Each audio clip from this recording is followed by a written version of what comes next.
In this episode, I'm going to talk to you a little bit about the mediums and the materials that we use in our art class at Green School.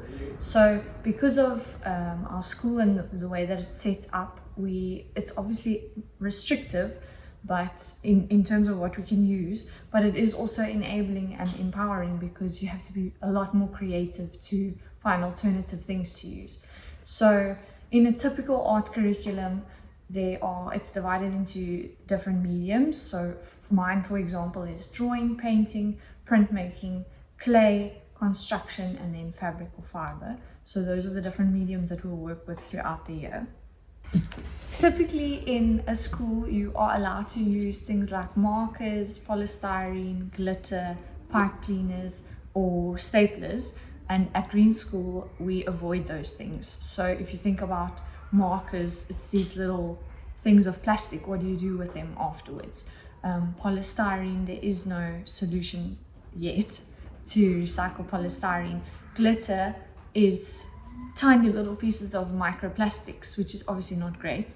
And then pipe cleaners, anything that you need to separate. So a pipe cleaner is wire and a little fluffy thing. Anything that you need to separate makes it very difficult to recycle.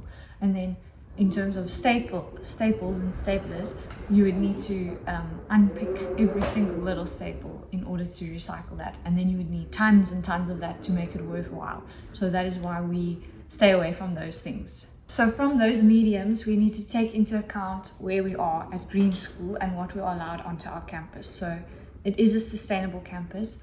Our sewage system is chemical free. There are microbes that we need to think about, so we can't just wash anything down the drains. So something that we would love to use is oil paint. It's a great medium, especially in art class, but unfortunately we can't use that at Green School because it's oil based. We can't wash it into the drains. And then to clean oil paint, you need turpentine, which is very toxic, which we cannot wash down our drains into our system.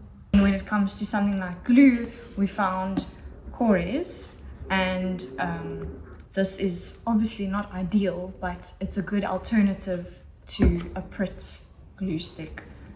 This is non-toxic, so if you wash your hands, you've got glue on your hands, you can wash it and nothing bad will go into our sewage system.